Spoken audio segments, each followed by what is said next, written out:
It is my pleasure to introduce our speaker tonight, who is also a dear friend and a distinguished scholar.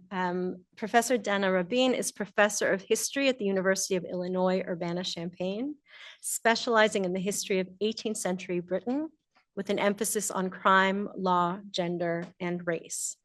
Professor Rabin's current project, Jews, Suffrage, and the Color Line in the British Empire from 1740 to 1858, examines Jewish civil rights throughout the British Empire between passage of the Naturalization Act or the Plantation Act in 1740 and the Jewish emancipation in 1858, when Jews received the right to vote in Britain.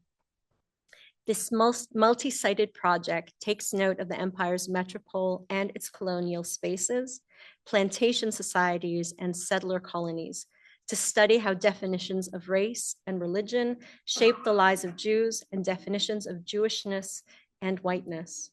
I would also add that Professor Rabin was the former chair of the history department at the University of Illinois at Urbana-Champaign, and is the interim chair currently of anthropology, and is about to become chair or director next year of the Jewish Culture and Society. There we go, the program Jewish Culture and Society at the University of Illinois. And it is my pleasure to introduce her today for her talk.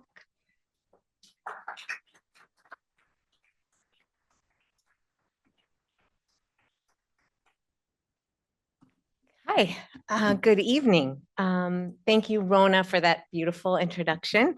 There's so much going on at the Schusterman. There's a lot I need to come back. And I wanted to thank Trace and for making all the arrangements. Thank you so much. It's really an honor for me to give this Yedida Kalfon Stillman lecture here at the University of Oklahoma. She seems like she was an amazing woman.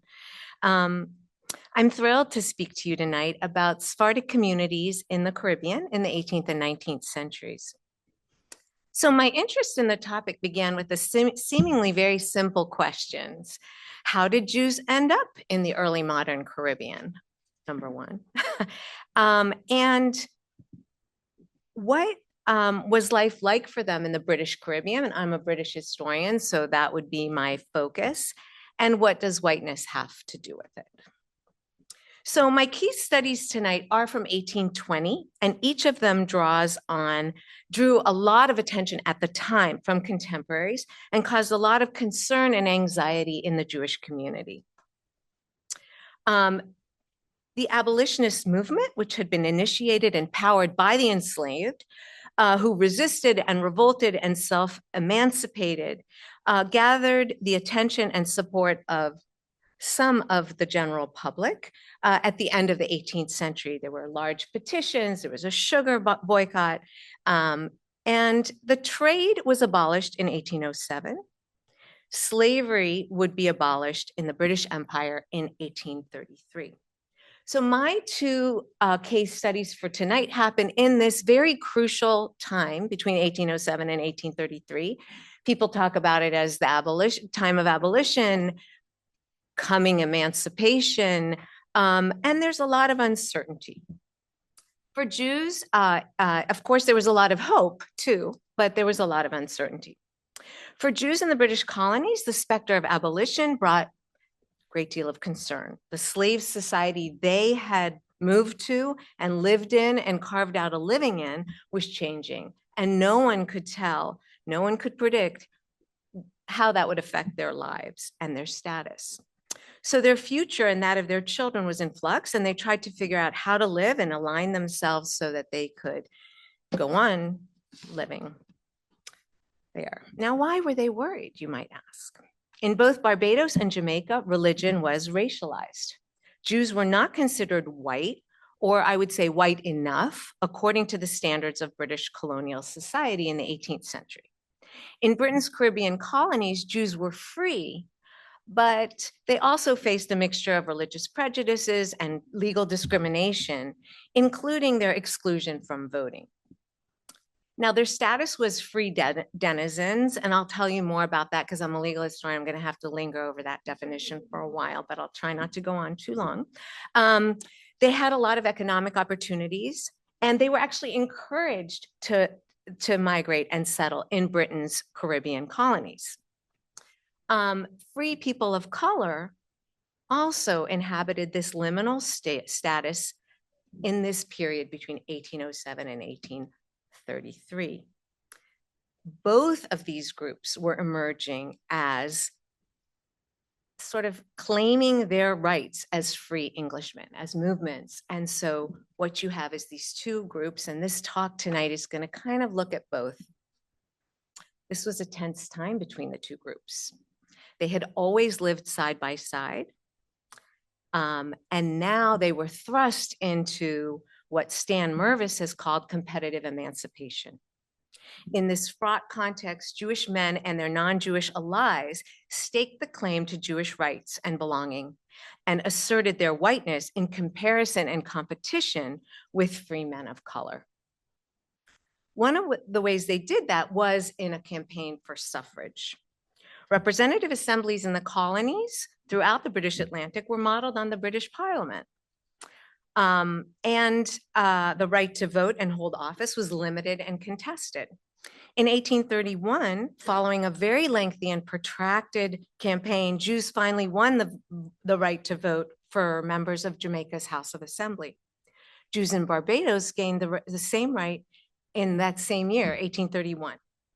Men of color voted in November 1830 for the first time in Jamaica, and in June 1831 in Barbados. So my talk tonight will focus on these two episodes where in the campaign for Jewish suffrage, one in Jamaica and one in Barbados. Both 1820, both failed. The discussions that surrounded each case reveal perceptions of belonging, inclusion, rights, and race. And they provide also for me a methodological contrast. While the examination of Jamaica is based on sources from outside the Jewish community, mostly legal petitions, the case study for Barbados is based on sources from inside the Jewish community and sources I've never worked with before. These are the minutes of the Mahamad, the Barbadian lay board of directors in a Spanish-Portuguese congregation. And they tell many tales, definitely page turners, and I'm serious about that. The Mahamad was responsible for negotiating and regulating the political, economic, and social status of the Jews in relationship to both colonial and metropolitan authorities and the local white Christian population. They also were surveying each other a lot, the other members of the community. So despite the failed outcomes of each of these attempts, the two campaigns for suffrage reveal whiteness as a process, not unidirectional, never complete, always relational. And my analysis of whiteness as process can simply be called whitening. As defined in Samuel Johnson's dictionary, to whiten is to grow white. And so even his definition has process built into it. I use the term whitening to refer to evidence of or moments when the racial category of whiteness was created, evoked, or when its parameters or boundaries were shifting. In the uncertainty of this time period, Jews aspired to whiteness in ways they hadn't before. Beyond issues of race, what did whiteness mean? And that's what this project is sort of trying to investigate. My interest is in Jewish ideas about their future and what their families would be like and as they face these changes.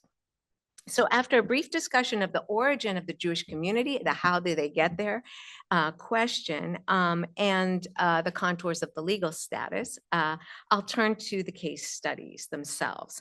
And what emerges is not a simple progression toward Jewish suffrage. What we see instead is a community that's quite ambivalent, with very differing views and tensions about the possibility and desirability of whitening. You see issues of race.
Recife is the first. So don't believe Newport, very nice synagogue, and there are nice synagogues in Barbados, but this is the first.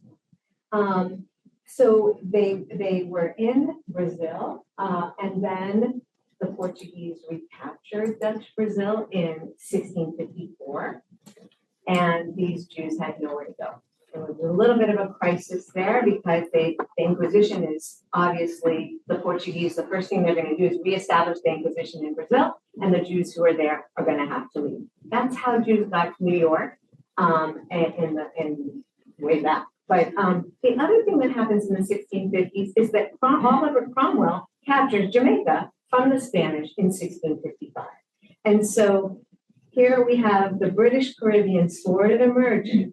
Now, Jews had been, I just want to show you a few more pictures. So this is Manasseh ben Israel. I don't have time to talk about him, but he is going around trying to talk to the British king, the English king, to try to encourage the readmission of Jews to England.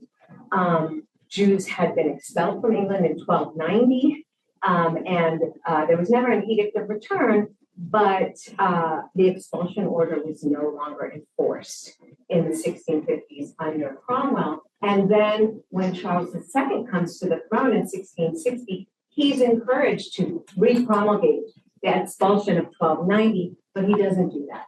And in fact, he goes one step further and issues the Windsor Proclamation of 1661, where he encourages Europeans outside of England to settle in England's Caribbean colonies. And he promises them the legal status of denizens, and any children born there, he says, would have the same privileges to all intents and purposes of our freeborn subjects. So Jews start to arrive in Barbados immediately. There were already Jews in Jamaica. Some people said that they helped the English to conquer the island. I don't really think so, but you may have read Jewish Pirates of the Caribbean, and that really is a book. And anyway, more families start to arrive in Jamaica in the 60s. So I just a little background. So let's look at their legal definition. Jews in the colonies were denizens. What does that mean? Denization allowed them to engage in colonial trade, but they had certain taxes they had to pay. And William Blackstone, no, I can never give a talk without having him there. He said that denization put a man in a kind of middle state between an alien and a natural born subject. Obviously, women not really in the picture here. And naturalization put him in exactly the same state as if he had been born in the king's lineage. So what's the difference between denization? So denization allowed Jews the right, anyone who bought a certificate of denization, they could do colonial trade, but and they could own land that they could inherit, and you have access to the court system. That's so very, very important. And the one important thing about it is that it's children of denizens were subject by birth. They could only inherit if they were born after their father became a denizen, and the status was conditional and could be voided. Naturalization, on the other hand, was a legal means of adopting aliens, and it's conferred a permanent legal status. The problem for wealthy Jewish subjects in Britain was that you had to have a private act of parliament. Well, if you were wealthy, you might be able to do that, but it necessitated an Anglican oath. So most Jews did not pursue this this avenue. Okay. So Jews in the colonies and in England, what were they doing there after they got there in the late 17th century? What's going on? So they often talk about their economic utility, their support for the government, their military service as grounds for the rights they claimed. In Britain in the 18th century, certain Jews, most of them Sephardi Jews, featured prominently among London's wealthy and prosperous. And they were involved in every aspect of the financial and commercial activity of the city.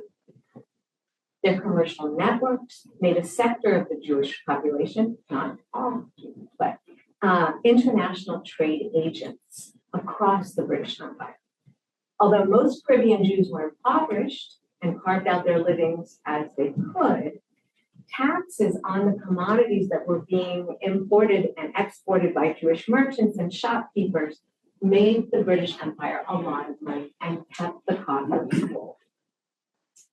Now, in the Caribbean, the profitable sugar industry reshaped the Atlantic economy.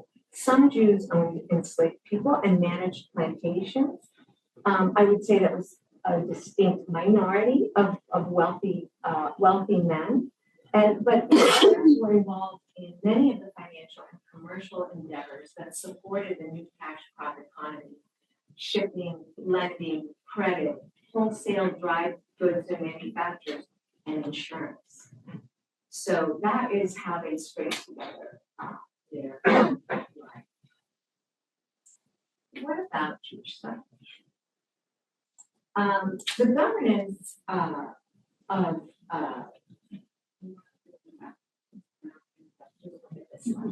okay, so the governance of Barbados and Jamaica was carried out by these representative assemblies. There was a governor appointed by the king. And Jewish voting came up very early in the Jamaica Assembly in 1702, when David Nunez, his name, very Jewish name, appeared in a Port Royal local election. He had voted in 1702.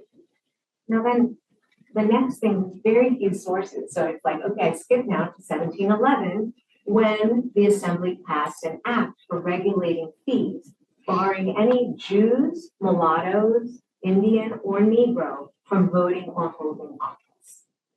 Now, the racial and ethno-religious othering in this act grouped Jews with indigenous people, Blacks, and people of mixed race, Blacks both enslaved and free. And they separated them from those acknowledged as rights-bearing subjects. This grouping of excluded others is not unique, and it's not new in 1711. This has been done, repeated throughout the Caribbean and also in the American colonies as well. Now, British authorities were aware, since there's a little bit of a fight between the metropole and the colony. In London, they want Jews to be able to continue to import and export and do whatever it is that they were doing to make the British Empire so much money. And they're very worried that these constricting of the rights, both of Jews and of Quakers, because Quakers won't take an oath, they're worried that these people are going to leave the Caribbean and not continue the work that they're doing. So the metropole, London, wants more rights for these people. Again, not out of the goodness of their hearts or democratic or liberal ideology, but rather these other motivations. And so in 1740, the British Parliament imposes this act called the Act for Naturalizing Such Foreign Protestants and Others as are settled or shall settle in any of His Majesty's colonies in America, known as the Plantation Act of 1740. And this act allowed colonial subjects to apply for naturalization when they resided in any American colony for at least 7 years. It's kind of a long-term commitment, but if you made it to 7 years, you could become naturalized. The key provision of the act was the exemption of Jews and Quakers from the requirement of the oath and the certificate of communion. You have to have two witnesses say that they saw you take communion. So this act left that part out. In an attempt to realize his rights after the Plantation Act, Abraham Sanchez Morao, a Jewish landowner in Jamaica who had been naturalized in 1742, tried to vote in September 1750. Sanchez was turned away from the polls. When he petitioned the Jamaican Assembly in protest, the Assembly investigated and ultimately resolved that the people called the Jews have no right by the law to give their votes at elections. And the grounds were that if you gave, there were many grounds, and I can go into more if you're interested, but that if Jews were allowed to vote, there would be a lot of contested elections, and the most dangerous consequence, there would be threats to the English religion, the British religion, and the Constitution, English Constitution. So the investigation also had other sort of very familiar criticisms of Jews or discrimination. They called Jews a transient people and a foreign nation who had given up their rights to participate in government to Pontius Pilate, and so could not be liege subject. Now, in addition to their religion, or because of it, the anti-Jewish petitions declared that, and this I want you to see in here, though a mulatto of the fourth descent may vote at elections, yet the Jews, many of whom were mulattoes, are mulattoes of that degree, are by our wise legislature absolutely excluded from that privilege. And the said mulattoes, so if you had white ancestry, enough white ancestry, you could be white. And the said mulattoes shall enjoy all the privileges and immunities of His Majesty's white subjects, provided that they are brought up in the Christian religion. So that is what was concluded in 1750. A person of color, a person of mixed race who was free, referred to as a mulatto, would be considered legally white if he or she were a free person of mixed ancestry 4 degrees removed from his or her ancestry. Now, in the first half of the 18th century, British and Jamaican officials allowed for legal whitening of mixed race elites. This was a right demanded by white fathers, white slave owners, who wished to legitimate the children that they had with enslaved women. And there are several reasons why, but basically the plantations there, the plantation owners wanted it, and so it became possible. Now, in our petitions against Jews voting, I just want to bring in this racialization just a little bit more. I could go on and on about it, but in the petitions from 1750, they talk about the Jews in England before the expulsion in 1290 as absolutely the slaves and property of the king. And they compared Jews to, quote, the African Negro slaves of their masters, the planters in this island. So they're making a comparison. And as anyone who works in this period knows, analogies and references to slavery are everywhere. This is another example. They also said that if you allowed Jews to vote, then the white Christians would be reduced to a most abject slavish state. So the language in the petition sustains a racialization of Jews, one that could not be removed, in contrast to Christian children of color who could be whitened by their father. Now, before we leave 1750, there's one other source I want to talk about. As I mentioned, there were tensions in the Jewish community, and they weren't really sure that not everyone was sure they should be trying to vote. And so in the Sanchez file, we hear one more voice, and that is of Daniel Almeida and several other members of Jamaica's Jewish community. The main point of their petition was not suffrage, it was damage control. They expressed surprise about the harsh tone, and they were very offended by what was in those petitions, the Christian petition. They reminded the assembly that they had all the rights and privileges of His Majesty's natural born subjects, including the right to vote. But they said they would not insist on exercising these rights so as, quote, not to inflame jealousy and displeasure. They presented Sanchez as a rogue actor, and they were worried that exercising all their political rights might lead to scrutiny and threaten the rights that they did have, both to own property in land and enslaved people, access to the courts, commercial rights. And so they're signaling in this petition their understanding that they're not going to do any more of this expanding their political rights. So whiteness here is in process, an identity interpolated through the law that takes place through a deferral of full subject rights. The men in this last petition embraced those rights to land ownership, to commerce, to property, and they recognized that their ability to practice their religion, to live as families, set them aside from those who are enslaved. And superior above had more rights than free people of color because free people of color were constricted in their rights. They didn't have access to the courts, and they could only inherit 2,000 pounds of property, which seems like a lot, but property was very expensive. And so Jews shared rights with white Christians, although these were not articulated explicitly as whiteness. And so they decided to be white enough in Jamaican society. So let's look at our suffrage campaigns. The first one takes us to Barbados, and I wanted to show you Barbados is kind of far away from all the other things. It's way down here. Whereas, Anyway, Barbados, the campaign for Jewish suffrage unfolded in 1819-20. The island was divided into 11 Anglican parishes, each organized around a vestry that ran the parish and sent 2 elected members to the legislature. As everywhere in the British Empire, only male Anglican landholders could exercise the franchise and hold office. Now, in 1819, in October of 1819, prominent men in the Jewish community petitioned the assembly for the right to reorganize their mahamad and call themselves a vestry, like the Anglican parishes. And the Hebrew vestry bill would have mandated that all Jews be members of the vestry and empowered the mahamad to assess congregants' taxes. If you didn't pay your taxes by this Hebrew vestry bill, you would be subject to excommunication and heavy fines.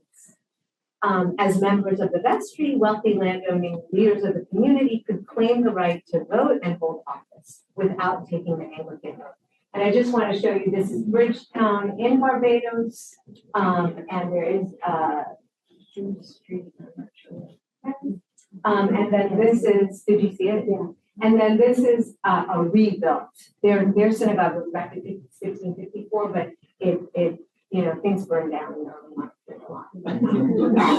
This is a rebuilt. Also moisture. So what's interesting is October 8th, they petitioned for the reorganization into a vestry. In July of 1820, so quite a long time after that, a counter petition was signed by 7 members of the Jewish community, 4 men and 3 women. Amazing. They pushed back on the Hebrew vestry bill, claiming that the Mahamad was not consulted. They hadn't been consulted by the Mahamad about before the Mahamad had petitioned this way. And they complained of the oppression of the taxes, which they would have been high because it's not only those taxes, but then the secular taxes on the parish level and other local taxes.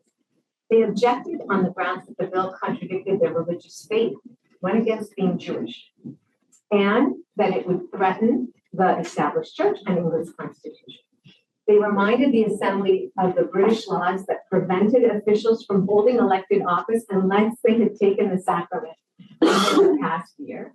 And they paraphrased the English Bill of Rights by saying no foreign state or potentate have or ought to have any jurisdiction, power, superiority, preeminence, or authority, ecclesiastical or spiritual within this realm. In other words, they called themselves a foreign body. The supplement to their petition addressed the governor of Barbados, denigrating the 26 signatories of the petition because among them, quote, were apprentices and their relatives, with the addition of a colored man's name, I.L. Brandon. The supplement went on to accuse the Mahamad of having plenty of money to cover the expenses, not needing these taxes, and that they were just using the bill to enrich themselves. They also pointed to a $500 donation that the Mahamad had given to Mr. Brandon, A.R. Brandon, and you're going to hear who he is in a minute, to support building a synagogue in America for his son's, quote, colored connection, close quote. So this is a very divided mini, as you might imagine. And who are these people? Who is I.L. and A.R. Brandon? So this is Abraham Rodriguez Brandon. And he was actually Isaac's father. So we're going to get to Isaac in a minute, but Abraham Brandon was a successful merchant who became one of the wealthiest Jews in Barbados. He had at least 5 children with an enslaved woman whose name was Sarah Esther. And she was actually enslaved by the Lopez household, which was another Jewish family. Isaac Lopez Brandon was born enslaved in 1792, and he was one of the 2 children who Abraham decided to make legitimate. This process meant whitening them. So Sarah's mother, interestingly enough, and this is Sarah. She's much more famous than her brother. But anyway, Sarah had actually been born in 1798, and her mother, this enslaved woman, baptizes her in St. Michael's Anglican Church in Bridgetown. In 1801, when Isaac was 9 and Sarah was 3, Abraham manumitted his children in front of the church board in St. Michael's. That's what he did. 10 years later, in 1811, whitening is not a fast process. It takes a long time. Abraham sent both Sarah, who was 13, bat mitzvah, and Isaac, who was 19, to Suriname to convert to Judaism. And Suriname is it's a little bit far away. It's this area. And Suriname was a third Jewish in the early modern period, as was Curacao. And it was a fascinating place. 10% of the Jewish community had African origins, and they were converting people of African origins and people of mixed race often. So the fact that he brings his children there, he could have brought them to Curacao, he could have brought them other places, but this was a very familiar thing to do. And Aviva Jen Orr, whose slide will be coming up soon, she's got a big book about the lives, the entangled lives of Jews and people of color in this period. Both Isaac and Sarah returned home to Barbados in 1812, but given the size of the community, remember I said it was only 100 people, the marriage prospects for them were very slim, and their rights and privileges as people of color, free people of color, were also constricted. And so, although people of color were 25% of the population, the free population of Barbados, again, they couldn't vote, they couldn't hold office, they couldn't testify in court. So in 1815, right after the War of 1812 is over, Sarah leaves for London with her father, and she's going to go to finishing school there to learn to speak English, to learn to be educated and be able to take over a household to improve her marriage prospects and to join the upper class Jewish society. Now, the small ivory miniature portraits that I'm showing you here, this was made of Sarah in 1815-16, and they were like opening a Match.com account today. They were exchanged between potential marriage partners across land and sea. And in 1817, this worked for Sarah. She met and married Joshua Moses, who happened to be in London on business, and he lived in New York, and the couple settled in Manhattan. Very interesting kind of important aspect of this is that in the 1820 census, Sarah and her children were, in the New York census, they were considered white. They were listed as white. But we're going back to Isaac now, her brother, because we have to follow his story as well. He's the one who was involved in the Hebrew rescue there. While Sarah went to London, Isaac stayed in Barbados. He was named a Yedida, a member in 1813, and assessed a finta, the tax of 30 pounds, which was quite considerable. And in 1819, he joined the wealthy members of the Mahamad and signed this petition to reorganize into a vest. And so the people of color they're talking about are part of it. Around this time, Abraham Rodriguez Brandon had donated $200 to a synagogue in Philadelphia, and Isaac had sent $25, and his mother, Sarah Esther, had sent $20. This was very typical. There's nothing shocking about this. As new synagogues are being built in the New World, they need money, they're raising money, and they're constantly asking their fellow Jewish compatriots from all over the world to give us money to help them. So Isaac's story brings us back again to the assembly, because when the assembly in Barbados got the counter petition from the 7 Jewish signatories, and they saw that a free person of color might actually be voting, that was met with a great deal of hostility from the Christian assembly. Free men of color had been conducting their campaign for the franchise, and they had been blocked at every turn. So in order to pass the Hebrew vestry bill, an assemblyman suggested to the Mahamad to add a clause to prevent persons descended from Negroes participating in the privileges of the bill. The Mahamad protested. They said, actually, quote, in a religious point of view, we make no distinction between Mr. Abraham Rodriguez Brandon's son, who is a man of color, and any other member of our community. But the Mahamad accepted the new provision. They rewrote their bylaws, and they removed Isaac Lopez Brandon from the list of members, claiming that he shouldn't have to pay if he didn't have the privileges of membership. By then, Isaac left Barbados. Don't worry about him. He went to join his sister in New York. He and his brother-in-law Joshua went into business, and he married Joshua's sister, Rabin. Now, the story of Isaac and Sarah Brandon reveals a lot of intertwined conflicts in the Jewish community, which this talk is kind of all about, right? And I just wanted to show you, they got married in Bevis Marks. Anyone been to London? This is Bevis Marks, and this is actually taken in the same, this is a picture from the exact same year they got married. So I wanted to give a shout out to people who've written about this case. Aviva Ben-Or, not in that book, but she has written about it, and Laura Lidman has written a whole book, Once We Were Slaves. And Aviva Ben-Or's book is just an amazing study of life in Jewish life in Suriname.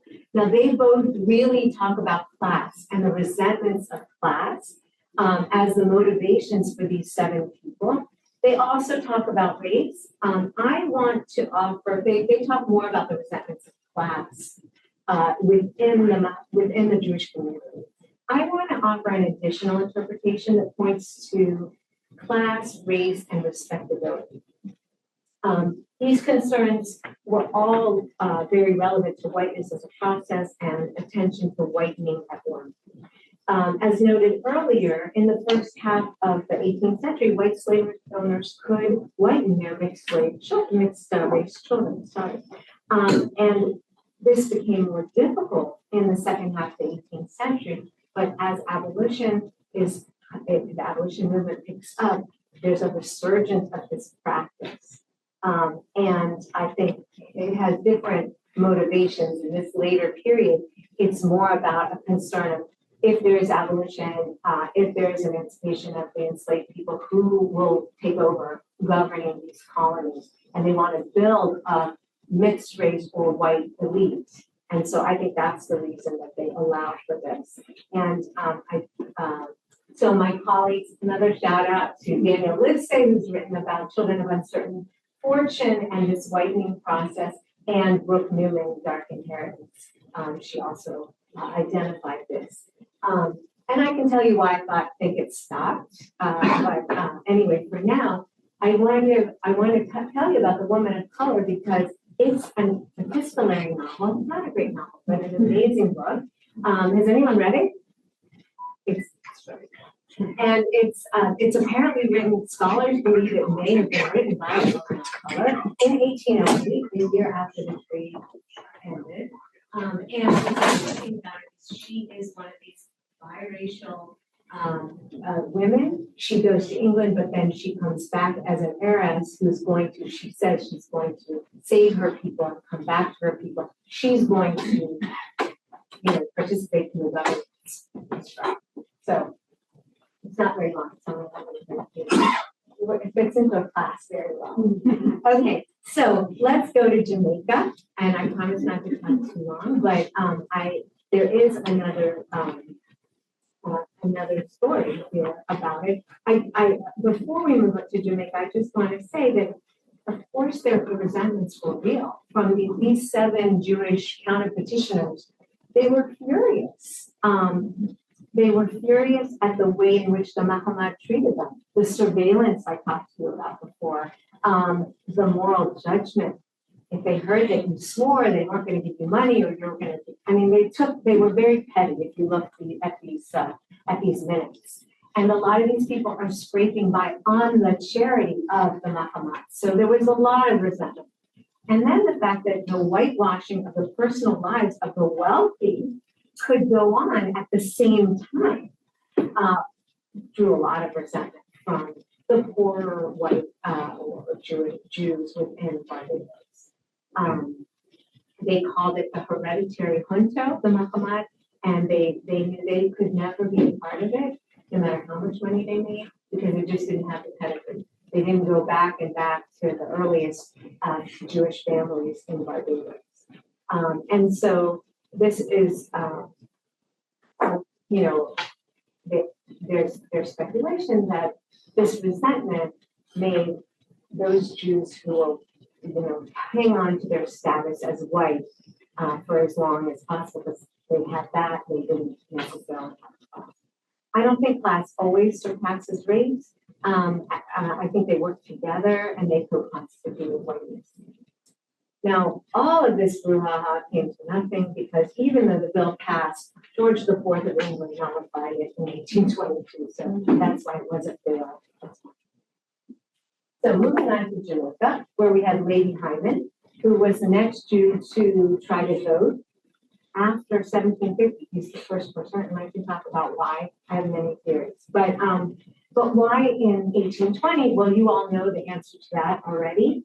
Mounting calls for abolition of slavery, a strong movement for franchise, both among Jews and among free people of color. Free people of color in Jamaica at this time, 35,000. And they lived throughout the island. They mostly in urban areas, just like the Jews, often living in the same neighborhoods. Some owned plantations, some free people of color owned enslaved people, others worked in skilled trades as bookkeepers and pottery keepers. They did have to carry a certificate of freedom until 1813, and they had to register at their local vestry until 1823. And they couldn't vote. So in this context of competitive emancipation, Jews and their supporters made the case for their rights to suffrage. And they expressed outrage every time free people of color seemed to be moving forward in their goal. There was a rumor that the Jamaica House of Assembly was going to pass a motion, this is in 1812, which put free people of color on a footing with the Jews. When Jacob de Silva heard this, he ran over to a member of the Assembly's house, barges into his living room, and proclaims that he and a number of his nation were agitated and burnt. So this competitive emancipation is real. Lady Hyman asserted his right to vote as a wealthy merchant and a landowner. He owned a store and a home in Kingston, so he had an urban footing, but he also had as many as 20 plantations and 46 enslaved people who were his own. Hyman arrived at the polls on July 5th, 1820, with 2 supporters. They were not landowners and they didn't try to vote, but it's to show you the contrast with Sanchez. He's not going there alone. He's with his wingmen who are going to witness this. And when he gets there, he's turned away. He's turned away by the deputy marshal. And then he took his case to civil court. He makes a case against the deputy marshal, whose name was Gigan, who turned him away. Now, Gigan is saying, look, in his court case, he says, 1750, the assembly ruled that there should be no one should be allowed, no Jew, people calling themselves Jews should be allowed to vote. And it actually said, poll workers, you need to turn them away. He also referred to another statute in 1780, in which people of mixed race were disqualified from voting unless they were, again, third generation. But the most important part of what he said is that they can vote. They have all the rights of His Majesty's white subjects, provided they are brought up in the Christian religion. So this is the evidence that he comes to his court case with this. And based on this clause that only Christians could vote, Hyman lost his civil case in February 1821. So this statute again reiterates the racialization of Jews as people of mixed race adjacent. The whiteness conferred on a person of mixed race after a third generation is qualified and constructed through the religious and racialized otherness of Jews. Jews, no matter their skin color, would always be considered non-white by virtue of their religion. Only Christians of mixed race could become. Now, despite the similar outcomes in both the Jamaican cases, a lot has changed, and I want to show you that. Because after all, 1820 and 1830, they're going to be a little bit 1830. So what's changed? These things are glacial, but we do have some change here. First of all, as the election of 1820 are approaching, there's a lot of letters to the editor, and there are other, there's a lively print culture advocating for Jewish suffrage. And this lively and expansive print culture just simply didn't exist in 1750.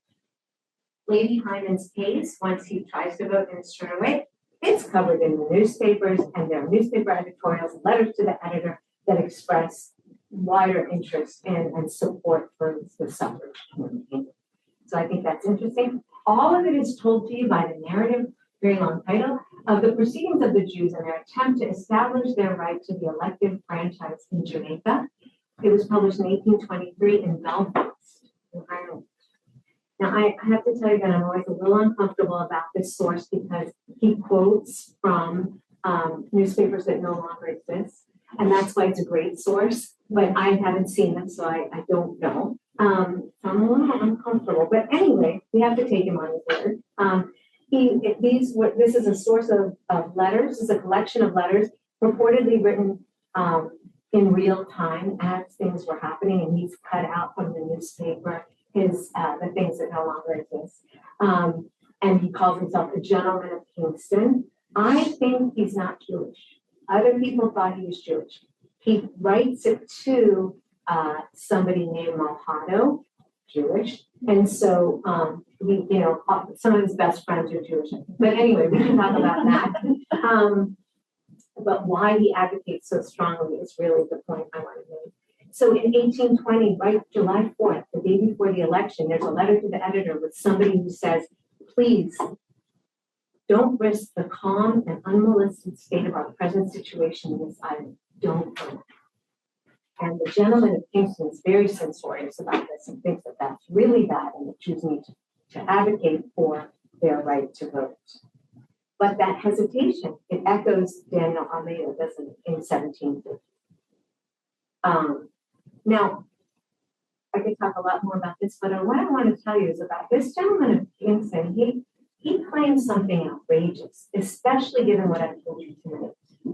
He claims, so he's talking about 17, the colored children of Jews cannot be received into their community according to their laws, nor are their parents desirous of it. We just heard a lot about Isaac and Sarah Brandon. And then it says they are invariably brought up as Christians and always profess the established religion. So I think what's interesting about the gentleman, he's overplaying his hand, I think, and he's also kind of lying and completely oblivious to or in contradiction to the lives and experiences of Sarah and Isaac Brandon. He's actually praising the Jewish community as being hermetically sealed off from racial mixing, unlike the white Christians in Jamaica. And he implies in this, he says, that even if mixed kids were fathered by Jewish men, they would be banned and banished and put aside, unintegrated into the Jewish community.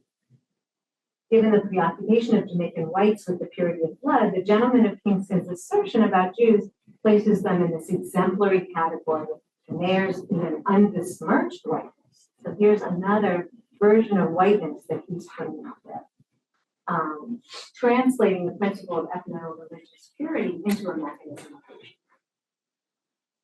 religion. So quite a lot has changed since 1700. So I'm going to leave it here and just give you a little moment of conclusion. What does all this tell us? I would say that I'm very, the Jews of the Caribbean, as many other communities, were very legally literate. They heard about the ideology of rule of law.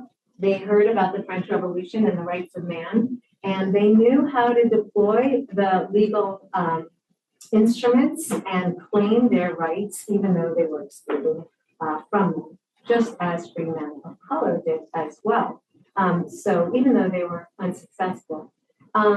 I think this also had something to do with historiography, the histories that have been told about the Caribbean, and about rights and civil rights of Jews. Jewish historians in the past have described this as a narrative of progress.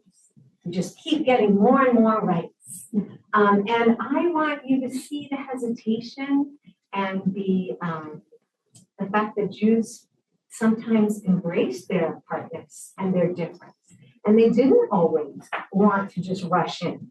The process of whiteness and whitening was far from unidirectional, and members of the Jewish community didn't always agree on which is the right way to go. So there was a lot of ambivalence, and some people were worried about unintended consequences that might follow. There's another, I think this feeds in also an interesting piece into the history of the Jewish Caribbean. There's new scholarship that demonstrates that scholars have minimized the Jewishness of these communities. And Hivit Sorowitz Israel is writing a book about this right now, about how steeped in Judaism they were, but her advisors even had said, were they really Jewish? And so how Jewish were they? So I think that's really interesting. I can talk to you about what my theory is about why there was skepticism about their Jewishness. The other thing is this hermetically sealed, this idea of the Jewish community being hermetically sealed and white, within themselves and not mixing with the free blacks or enslaved people is also changing so much in the historiography. As I mentioned, they lived side by side, these were mixed communities, and they intermingled all the time. The abolitionist movement is, the movement for emancipation shapes everything up and everyone up, and leads to the stories I told you tonight. So thank you very much for your patience.